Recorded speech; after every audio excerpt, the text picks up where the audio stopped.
ฝนตกหนักมากเลยครับผมบ้านคล้ายๆครับผมลมก็แรงดูครับผมลูกเห็ดก็ตกครับผมลูกเห็ด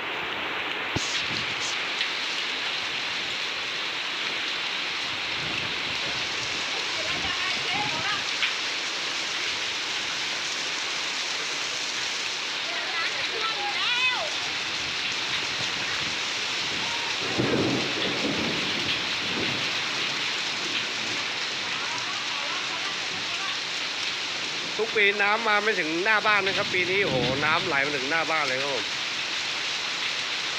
แต่ป้ายไปรษณีย์แฟลตยังทนทานครับผม